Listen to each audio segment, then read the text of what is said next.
Hey guys, Jeff with Wiseman Automotive. Today we're working on a 2015 Ford Escape, and it's a 1.6 liter engine. We are going to be doing a timing belt, water pump, spark plugs. We'll replace serpentine belt, probably replace the air filter, cabin air filter.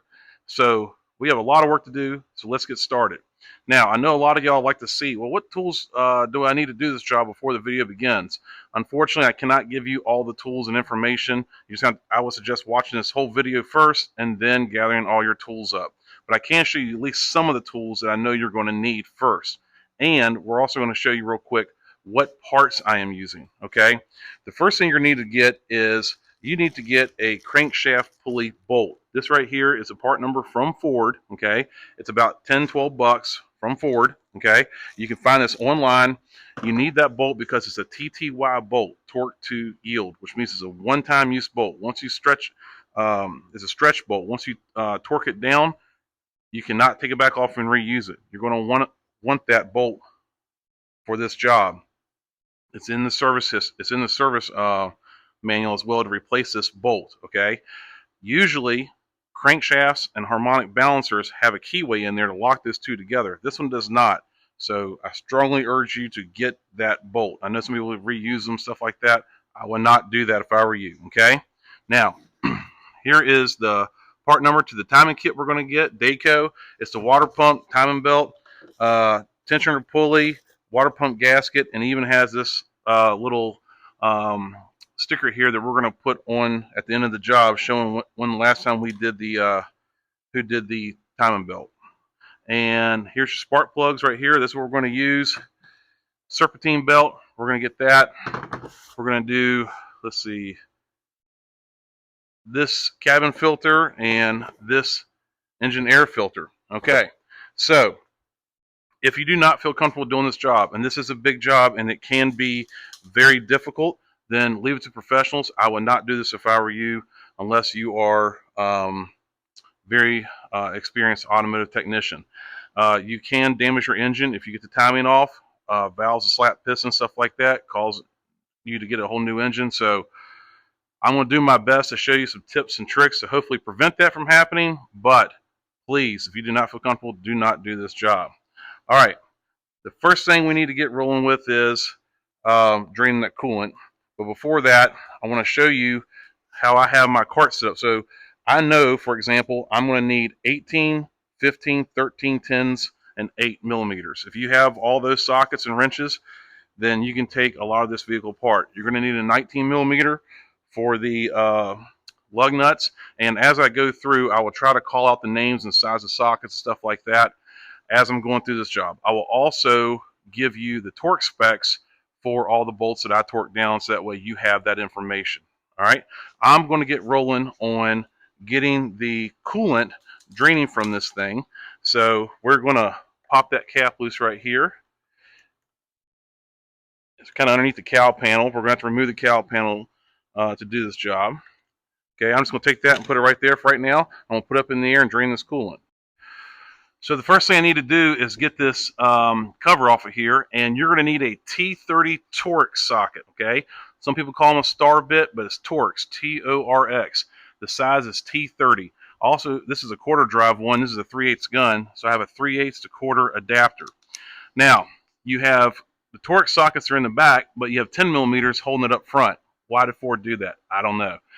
But I noticed already that people have been in here before, because I can turn these loose by hand. So somebody didn't tighten these up. Whoever the last person was that was in here, they were probably changing the oil and decided, and kind of forgot to tighten them up. All right, got my Torx bolts, and now I'm going to take them and put them over here in this little green tray that I have right here. Okay. All right, now I'm going to get my 10 millimeters. Yeah, these are not very tight at all.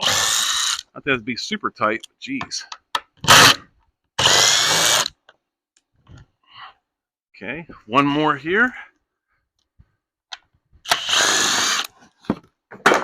All right, so now I'm going to take these 10 millimeter bolt heads, put them in the same compartment. If you have a muffin tin, that would also be very helpful. Or if you an old muffin tin, it sorts bolts really well. Um, Also, like a silverware holder would also probably work pretty well for holding your nuts and bolts. Okay, so let's find the drain um, valve. So I had to take my curved needle nose pliers right here, had to get up in there and turn that valve, and it was a pain in the butt, and I just had to mess with it. I took a piece of 3/8 hose and put on the end of it, and I have my coolant going into the drain pan right there. So if you look down here, coolant's going into that drain pan, okay? So it did take me a little bit, but I had to get it with these and finally got it. Alrighty, so I'm gonna take my 19 millimeter deep well.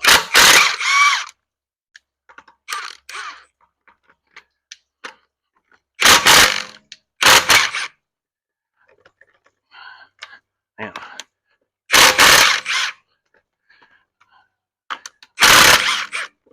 the lug nuts are wanting to stick on there. Let me get this off real quick.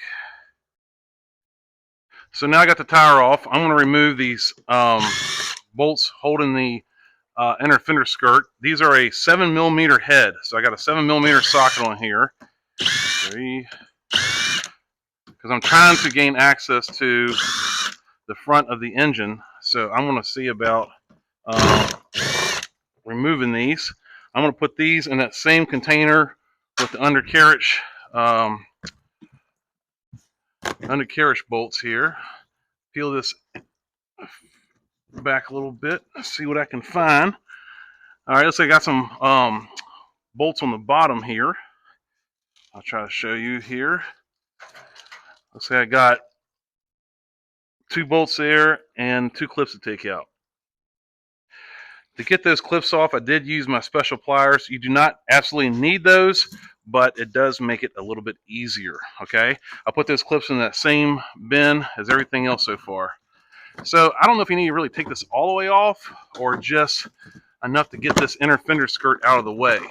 And I'll show you what I mean. We're going to take and peel this dude back, and then I'm going to see if I take a bungee or something. I might just take the whole thing off. I don't know. We'll see what happens. Okay, so there was another tab here, and there was one here and here. I pulled those out with my needle nose pliers, and now I'm just trying to pull this back to gain access to the front of that engine. Now you can bend these around usually pretty good. I'm sure it's going to be a little bit of a pain in the butt putting this thing back in, but that should be all I need. And now you can see how much room we have made. Okay? All right.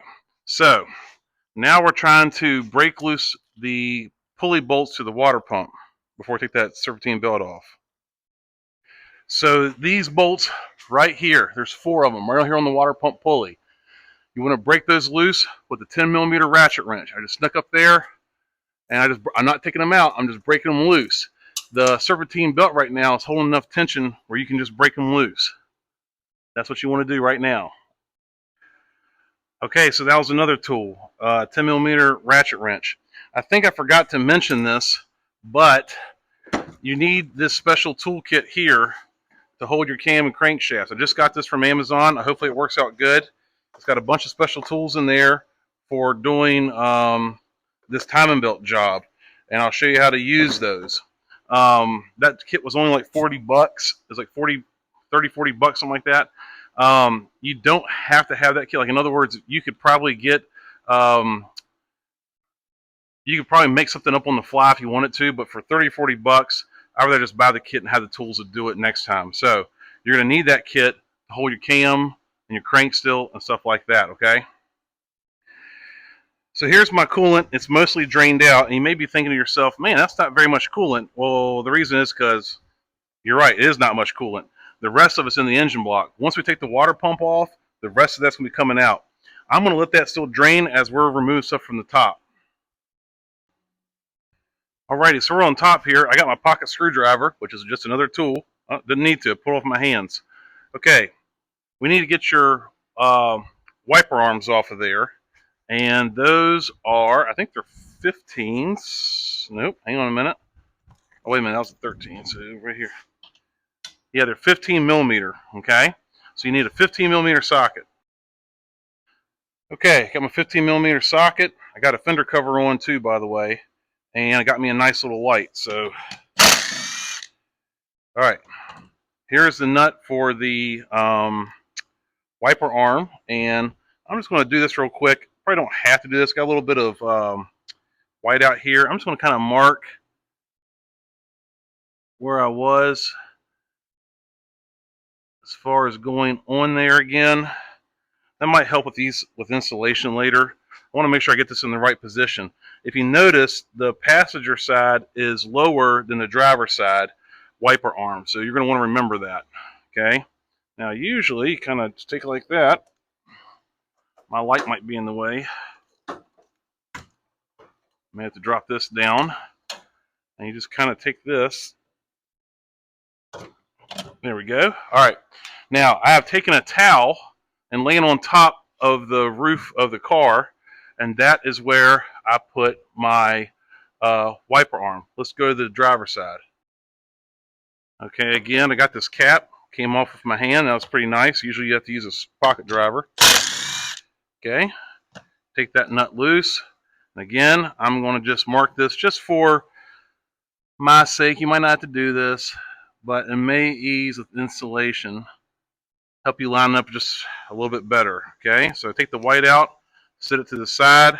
Take my gun over here, set it to the side. All right, now pull this up. And then I just kind of rock back and forth a little bit, go back and forth, and it should break free. There we go. All right, like I said, I have a towel sitting up on the roof, and I have the driver's side on the driver's side, passenger side on the passenger side. All right. We already made a note of which one's lower.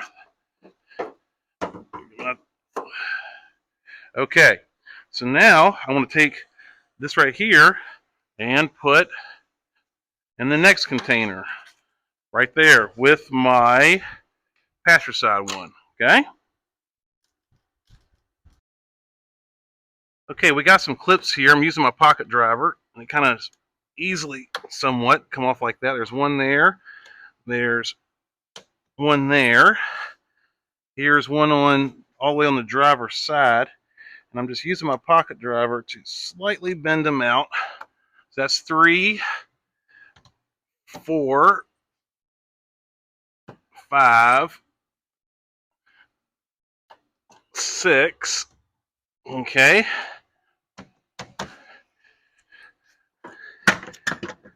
Just kind of wiggling a little bit. I'm not putting a lot of force on it. Just trying to wiggle it just a little bit here. See if it pops. There we go. Okay, there's the top part of it. And oh baby, I just found something.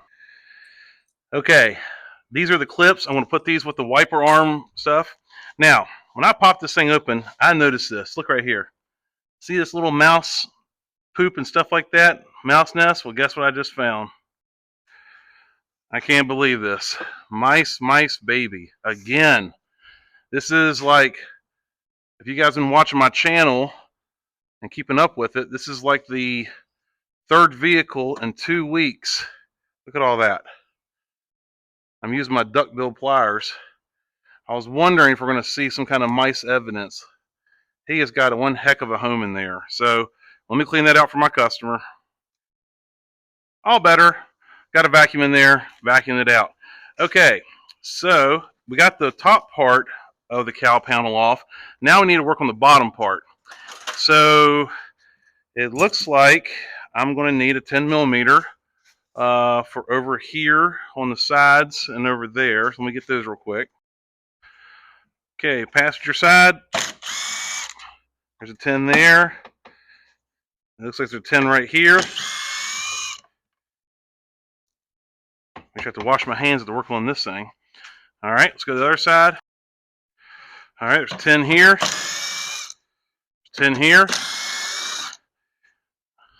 Take those two out. I have a T25, a Torx 25, okay? That's for the master cylinder reservoir. Alrighty, get that off of there, and now just kind of see. I'm just going real easy and slow. Make sure there's no wires connected to it. Alrighty, get that cowl panel out of the way. Now, if you look, I got a couple towels up there, and I got my stuff stacked up there to keep it out of the way. Make sure I don't step on it and get broken, and hopefully the paint will be protected and all that good stuff too. Alright, let's see what's next.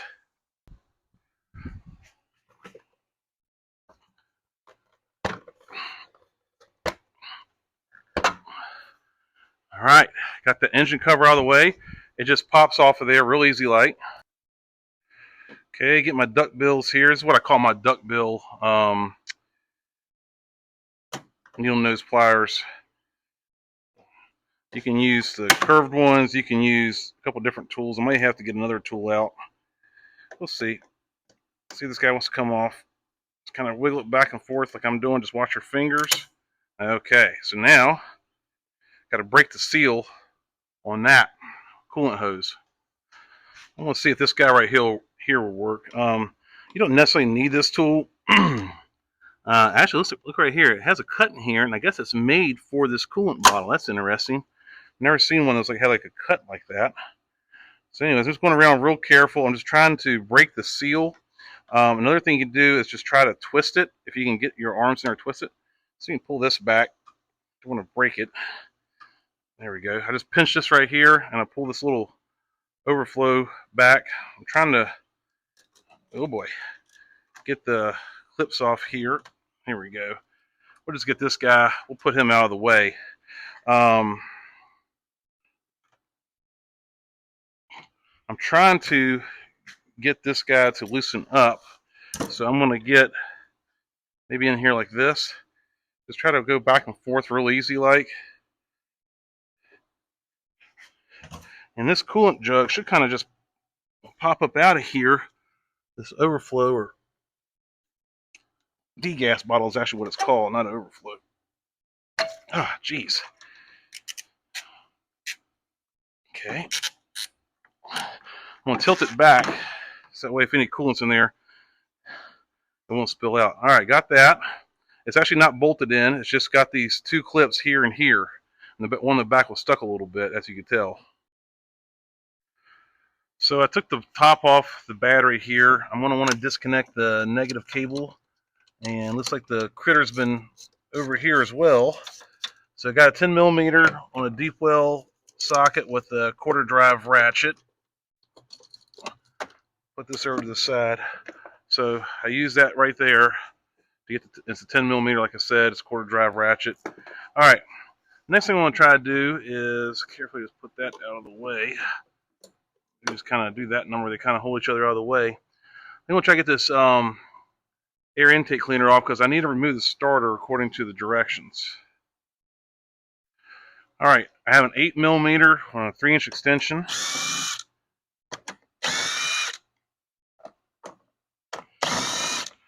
I'm going to plan on replacing this air filter too, I think. If it's dirty, that is. There was 3, looks like it's 4 bolts holding it on.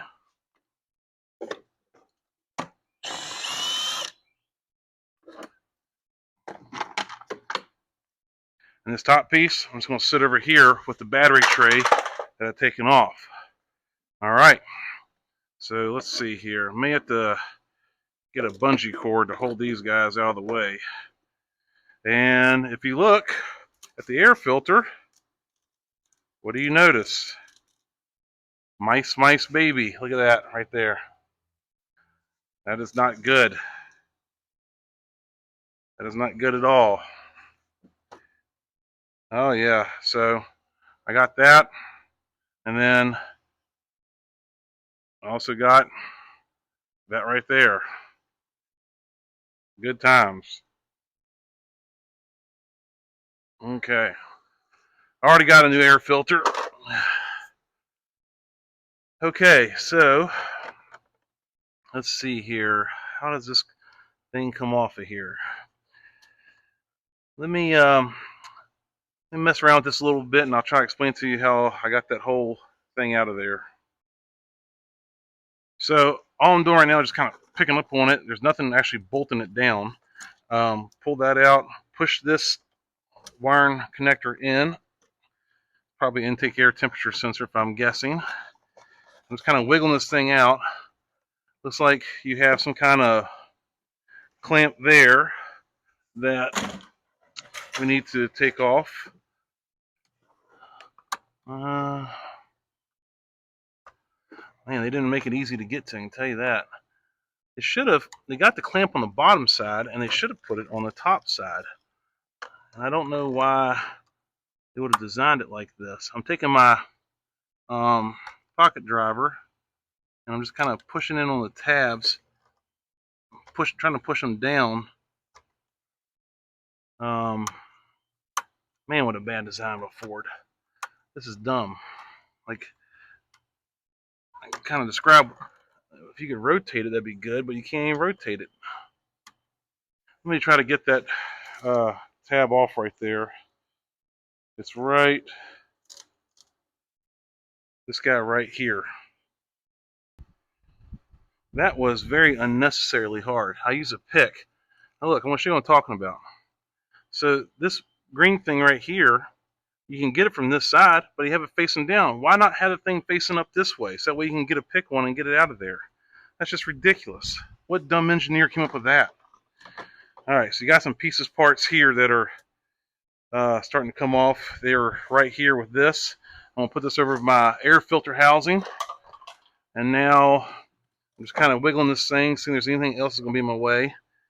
This guy right here, he might be a problem. Let's see if we can... All this plastic underneath here makes you nervous because you don't want to break anything. All right, let me get a flathead screwdriver. So a flathead screwdriver. And I'm going to take this clamp right here loose.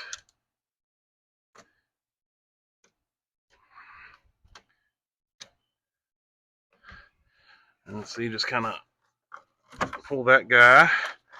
Maybe we can just kind of, there we go. That's fine too. Come out in two different pieces. Put that over there.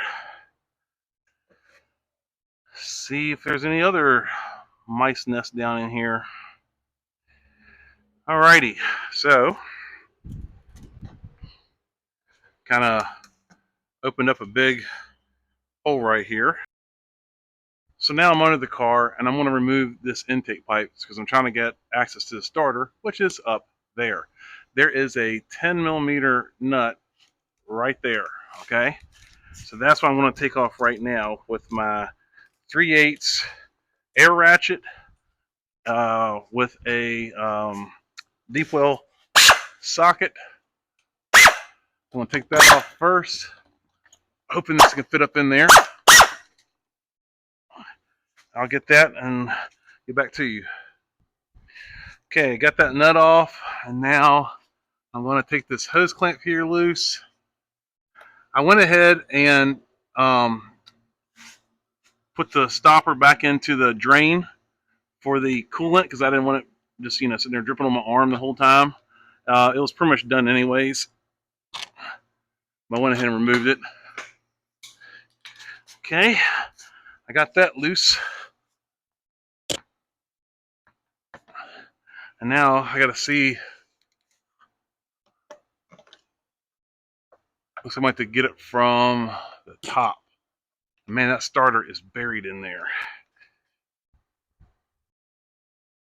Alrighty, so I took this right here and I squeezed it right here and I pulled this out kind of gently because I'm trying to get to that flathead screws. Now, in my opinion, flathead screws, they ought to be outlawed. There should never be a flathead screw ever made ever again. But anyways, I'm going to get my little stubby screwdriver and put in there to loosen that up. So in case you're keeping score at home of what tools you need, I use a flathead stubby screwdriver as well. As I'm looking at this and just marveling over how dumb a design this is and how hard this vehicle is to work on, I was like, okay, where are the starter bolts out at? And so follow the tip of my screwdriver. See that guy right there? That's a starter bolt. And guess what? If you look, you see the shaft of the bolt. That bolt's loose. In other words, somebody's been in here before, and when they were in here, they did not tighten that bolt up. See, you see the shaft sticking out right there. See that? That shouldn't be like that. Somebody's been in here before, monkeying around. Maybe they put a new starter on, or maybe they did a timing belt, and they left the top bolt completely loose. I can come around here and see the head of it right here. Way down in there. Let's see. Right down in there. So you can see right there. See the head of that bolt right there? Yeah, good times. Man, I can see why the person who was in here before didn't want to put that bolt on there, but man, that's still not right. Um, okay, so I've been messing around with it a little bit. I went and put my negative cable back on and put the car in neutral to get this shifter to go back to give you just a little bit more room. I'm trying to get room to access that bolt down there to get it off because it's actually in their finger. He has a couple threads in there. It's just not in there all the way.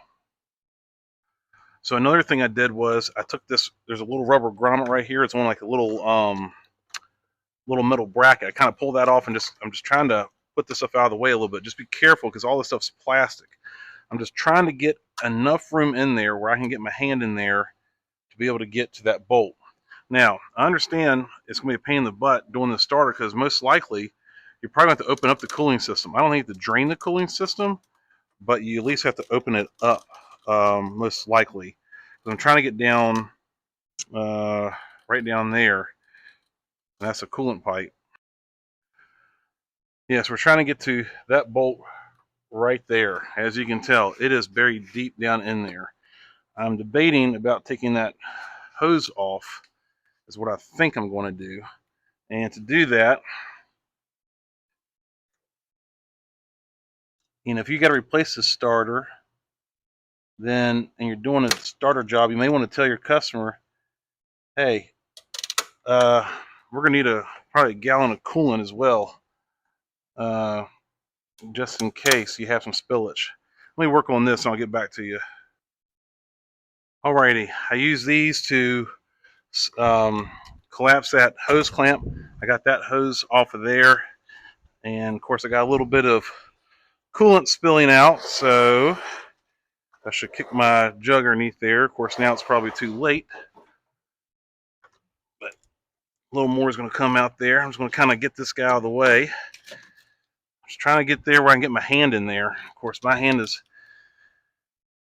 a rather large hand too. Then I got these two other hoses in the way, and you can see right there that's the bolt I'm trying to get out. But then they decide to put two hoses right there, and they take up space. And I can understand why somebody would be frustrated and not wanting to tighten that bolt back in. It does have two other bolts holding it on there, but still they should all be tightened up. Okay, so I got it out. What I had to end up doing is I had to reach in here and take those two hoses and pick them up, and then I took my other hand and just kind of twisted it out because they only had in their finger tight. And then when it fell out, I took a magnet, snatched that dude back out of there. So let's go to the bottom now. Before I take it up in the air, I want to point out that I just happened to look down there. There's just a little bit of a hole there. And I took my 13 millimeter quarter drive air ratchet with a 13 millimeter quarter drive shallow socket, and I put it on that other starter bolt, and it is now loose. So I got that from the top. All right, so now we're underneath the car at the front, and there's a 13 millimeter bolt right there my finger is, and it looks like we're going to just kind of jostle this hose out of the way, and that should be, it has a ground strap to it, so we're going to take that loose, and that should be the last bolt to get the starter out.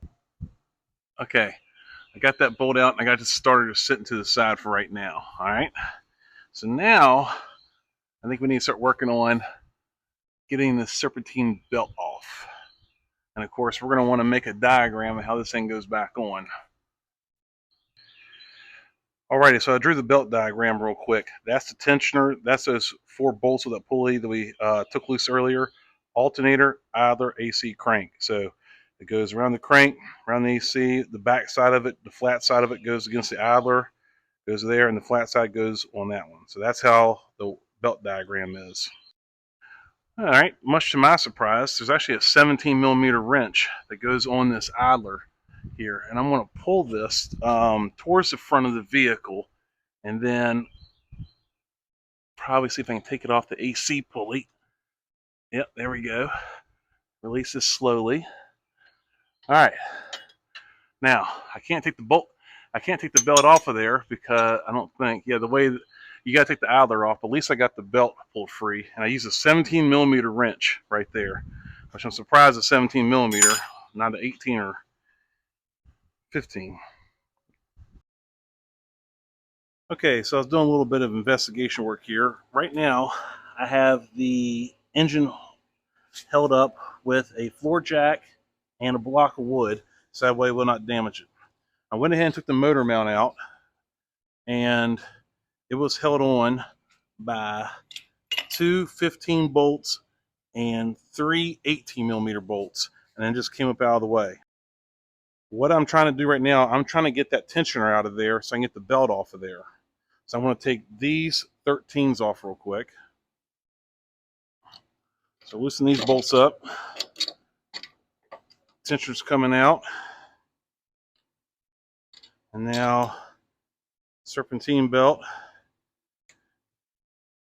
It can come out, or just leave it over in there. It doesn't really matter. Okay, so I jacked the engine up just a little bit, carefully, slowly. You don't want to go too hard. And now I'm trying to get these, I think it's coolant pump bolts, the ones that we loosened earlier. They're 10 millimeter heads. I want to try to get, see, right there. There's 4 of these, so let me get all 4 of these out. Okay, so I lowered the engine down carefully, okay? You can see it's quite low. And I went through the fender well and fished this out, okay? Put these bolts with that. Okay, I'm gonna go ahead and lift it back up carefully. Going kind of slow, making sure, if anything gets stuck or whatever, don't force it. Kind of go up slowly with it, okay? Now, we gotta remove this stud, I think, to get the cover off, and that's looks like an E10. It's an inverted Torx. And this one's a 3/8 drive.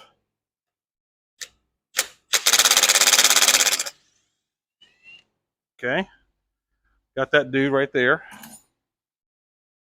Okay, so now I'm trying to get the timing cover off. I got a 8 millimeter deep well, and there's one here.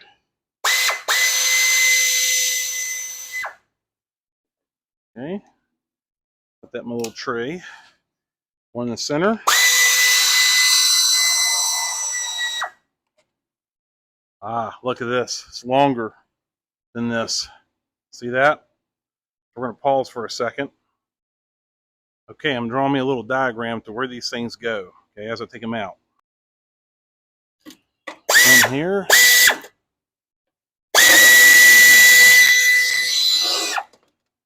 Okay. That's going to go in my little thing right here. Put that to the side. There's another one right here.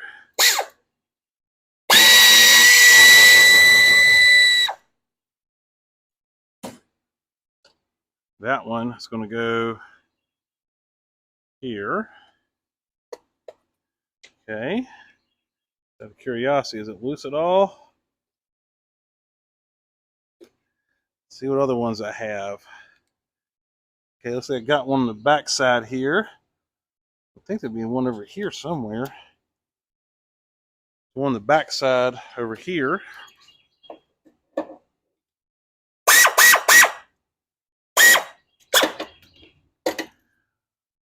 Way down in there. So on the back side here, there is a stud.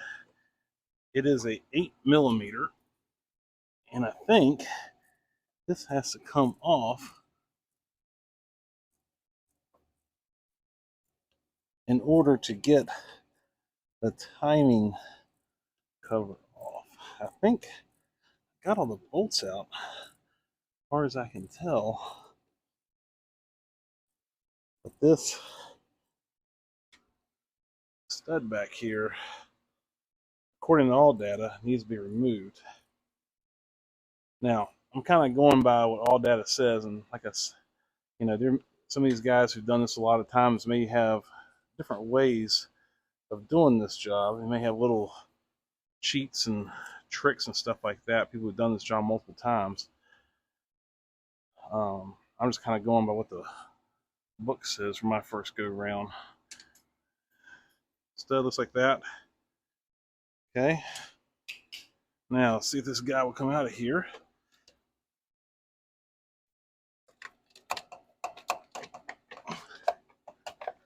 See, there's almost one more thing holding it on. There is. It's down at the very bottom. There he is right there. Let's see if I can get this guy on there.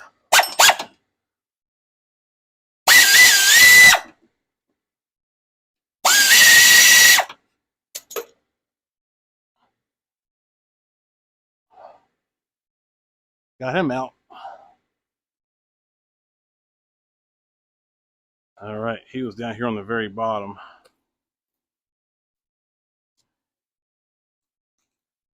Okay. And now we'll kind of take this and wiggle that dude out of there.